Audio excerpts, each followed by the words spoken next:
Voilà comment nous sommes lorsque nous venons. Après, qu'est-ce qui se passe?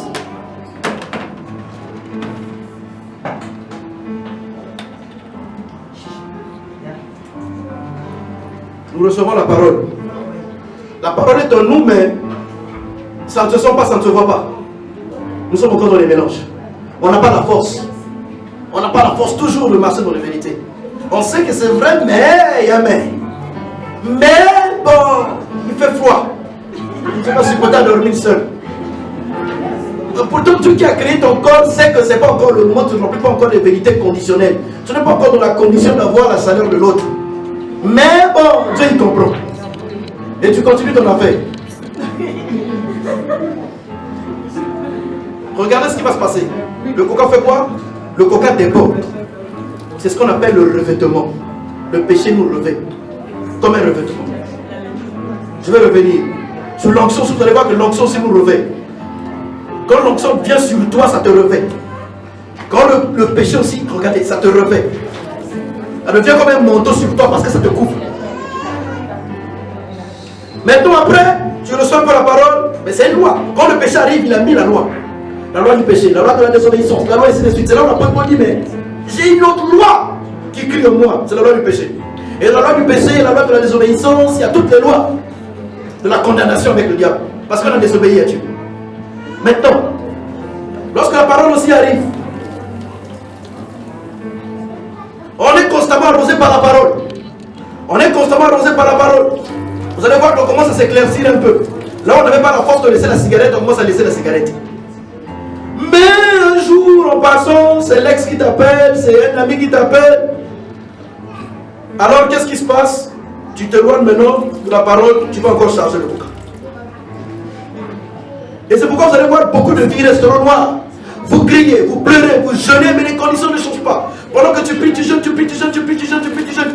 C'est pas encore clair. Quand tu commences à réaliser que ça s'est éclairci un tout petit peu. Mais dans le monde spirituel, le Seigneur sait que ton cœur est encore plein d'états, il doit encore faire le travail. Mais toi tu penses que ça va mieux, ça va mieux. Et il y a même des gens qui sont dans les mélanges. Un peu ici, un peu ici, un peu ici, un peu ici. Et vous êtes surpris, mais pasteur, pourtant je suis né de nouveau. Pourtant je prie. Pourtant. Mais il y a des révélations qui ne peuvent pas rentrer. Est-ce que tu sais qu'il y a des paroles que tu reçois aujourd'hui qui sont la vérité, mais toi tu ne dis pas Amen? Tu es d'accord avec moi? Parce que en toi, cette parole n'a pas encore pris la place. Mais lorsque cette parole va prendre la place, parce qu'il y a des paroles qui ne viennent pas seules, il y a une parole qui est toujours attachée à une autre parole. Dieu fonctionne comme ça. Alléluia. Vous savez, on ne peut pas avoir un enfant lorsqu'on a un seul organe reproducteur. Et tu prends le spermatozoïde, oui, mais tu n'auras pas un enfant. Il faut toujours qu'il y ait l'ovule. Une fois qu'on prend le spermatozoïde, l'ovule et l'ovulation. Mais après, il faudrait que ça soit fécondé quelque part. On doit mettre ça quelque part, dans les conditions qu'il faut. Les conditions de température qu'il faut, c'est dans le ventre de la femme. C'est là où on parle de mère porteuse.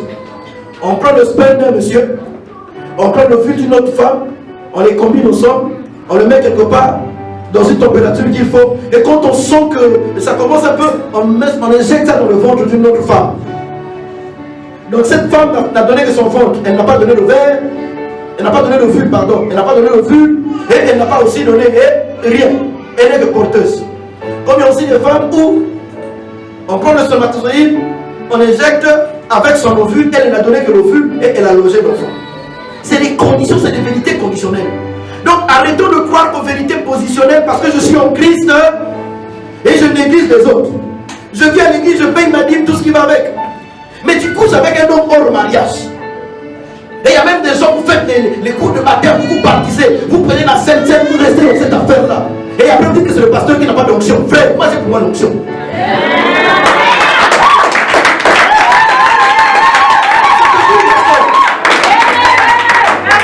Peut-être que cette onction n'a pas répondu à toi, mais c'est sûr que ça a répondu à quelqu'un d'autre. C'est vrai qu'il y a des moments où on a plus d'onction, des moments où on a moins d'onction, c'est vrai. Mes frères, ma soeur, tant que je suis en règle avec Dieu, que je jeûne pas, l'onction est là. Il y a des gens qui fuient les églises. Cette église-là, je ne vois pas le miracle. Mais comment veux-tu vivre le miracle? Il y a des conditions dans lesquelles tu dois remplir. Et la condition de Dieu, c'est ça. Puisque l'eau rentre. Même quand c'est difficile, tu passes par la porte étroite, ainsi de suite, ainsi de suite. L'humilité, toutes ces choses. Et on voit qu'il y a des choses parfois pour les autres, c'est simple. C'est pourquoi vous remarquez que j'ai comme l'impression que dans la vie de l'autre, c'est simple. Dans ma vie, c'est toujours difficile. L'autre a rempli toutes les conditions. Dis à ton frère de remplir toutes les conditions. Amen. Gloire au Seigneur.